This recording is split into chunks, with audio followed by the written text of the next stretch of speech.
are you? All right. Are you ready? All right.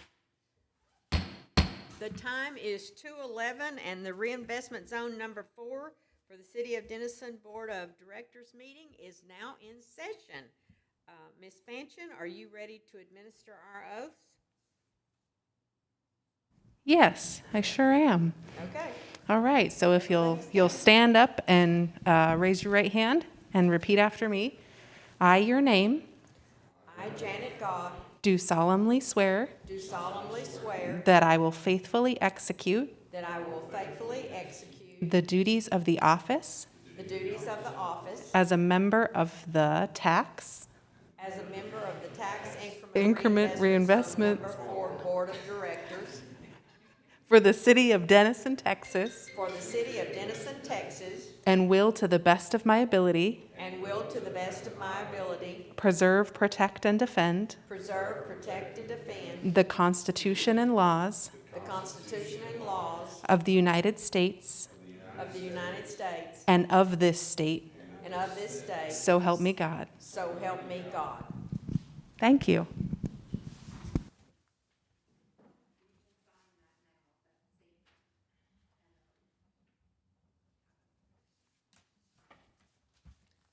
You want them now? Okay.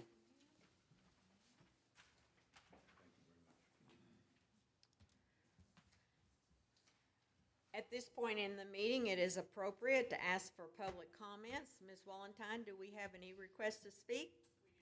Therefore, there will be no public comments. Item 3A, receive a report, hold a discussion, and take action on the Tax Increment Reinvestment Zone Number 4 Final Project and Financing Plan.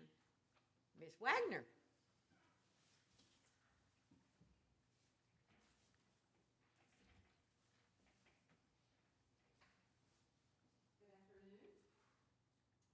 Directors.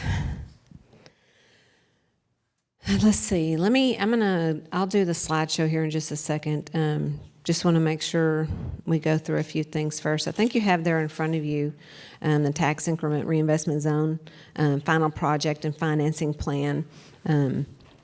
This has been updated with new numbers, verified the acreage. The map is correct. We do learn, don't we? Yes, the map is correct this time. It has the accurate acreage on it. I am, kind of like I said, Mayor, with the last meeting, I'm verifying the base taxable values for these TERs with the CAD before we take to council to make sure that those are in place. But this is based on what they received back in October. That's on your staff report, the base value of $97 million. All right. TERS number 4 timeline. December 7th, the TERS number 4 was established by Ordinance 5091 by the council. December 8th of 2020, Grayson County agreement to participate at a rate of 75%, and we'll talk a little bit more about the percentages here shortly. And then today, March 22nd, 2021, we're recommending that you take action on this final plan, the project and financing plan. And then April 5th, we anticipate taking this to council to take action on the final project and financing plan. Here is your map for TERS 4. Two different sections. You have a 4A and a 4B there. 4A has 1,802 plus or minus acres. And then TERS 4B down there, 19.5 plus or minus acreage. So for a total of a little over 1821 in acreage for TERS 4. How does a TERS work? Many of you may have not served on a... No,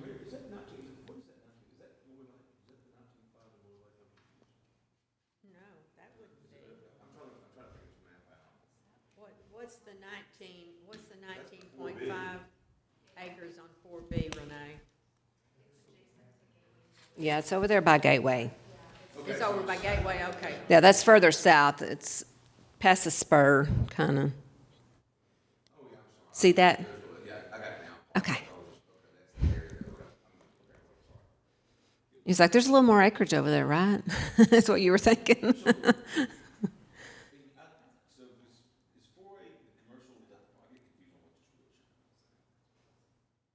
There's residential in there. 4B is parks, right? 4A is industrial, is that right?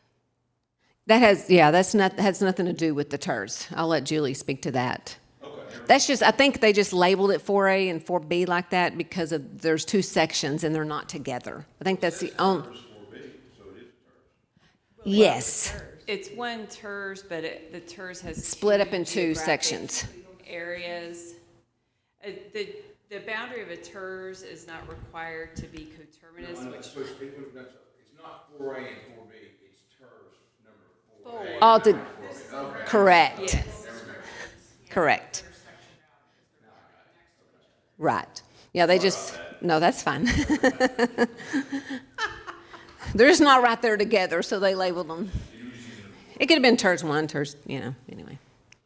All right, how does it work? So first we determine, or the CAD determines a base value based on the survey. And you have the survey in your packet as well that has those two different sections of land. And based on that, the information is sent to the CAD. The CAD sends back and says, okay, these are the parcels within that survey, and these are the base values. And so we're going to start with 2020 base values.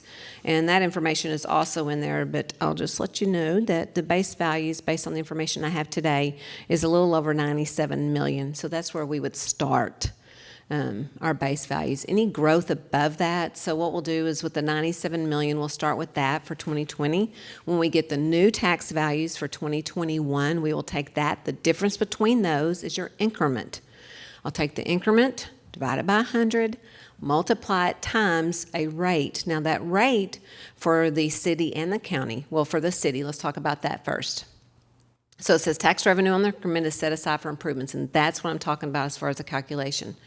For the city's portion, we're going to take 75% of our maintenance and operation rate and set for this TERS area, not for the whole city, but just for this TERS area, and set aside those dollars into a TERS fund specifically for this area for improvement. Same thing with the county. We will take 75% of their general fund rate and set aside into this TERS. The other 25% of our rate goes into our general fund, and then the county keeps their 25% for that area, specific area. We do this every year for as long as the TERS is alive, and it's alive for 30 years. Okay, 2049 is December 31st, 2049 is the expiration date of this. And so we will set aside those funds. Based on estimates that I've plugged into the calculation, the first year we would have set aside about $63,000 between the city and the county. And then we'll incrementally increase. Of course, that's just an estimate because we don't know what values are going to do. Obviously, the last few years, they've skyrocketed, and so that's going to incrementally change every year. Now, in 2023, 2024, we start with that base rate, go with the increase for that year. So that's why it keeps going up and up and up. You're not going just between, so last year it was this amount and this year's this amount, that difference. You go back to that base rate, you take the current year's tax rate and you do the difference. And then you do your calculation, and that's where that increment comes in. Any questions about that? Okay. It's a lot, I know. So, kind of summarize that. Both the city and the county will contribute to this, and TIF is tax increment financing, TERS is tax increment reinvestment zone. When you say TIF or say TERS, you're talking about the same thing in essence. So both the city and the county will contribute based on those values. The city contributes 75% of the M&O, and the county contributes 75% of their general fund rate. And those deposits will begin in fiscal year 2022. We have to get the 2021 tax numbers. And so we usually make those deposits or bill the county between October and January. So that will happen this next year. Here's another visual for that. The current M&O rate for the city you see there on the left. The current general fund rate for the county is on the right. And so that's what we would have used for the calculation if it occurred this year. Obviously, we update those rates every year when we do this calculation, depending on what council passes. Staff recommends approval of or adoption of the final plan for this tax increment reinvestment zone number 4. Any questions? Thank you. Questions from the board? Just, I'm gonna show my ignorance, I should know the answer to this question, but you can't use TIF money outside the city limits, can you? Only if your TIF is outside the city limits. So your TIF can be outside the city limits, and you use city taxes for that? It can be in your ETJ. Okay, homegrown, all right. Well, I guess my question is simply, I know you're working on Lloyd Lake annexation, is that gonna happen? Yes. What's the timeline? Yes. Timeline? Yes. April. Oh, that's awesome, right, thank you. It'll go April 5th, it'll go before the council for the resolution. Gotcha. Setting the annexation hearing, and then the annexation will take place on April 19th. Perfect, thank you. Okay. Just one step at a time. It's exciting. Good. Right, Amber? All right. Any discussion from council? A motion? There is a motion in your packet if you want to make the motion on the second page. Mayor, I move to recommend adoption of final project and financing plan for tax increment reinvestment zone number 4. Second. There is a motion by Board Member Doty and a second by Board Member Majors. All those in favor, please say aye. Aye. Opposed, same sign. The motion carries. There being no further business to come before this board, we are adjourned at 2:23.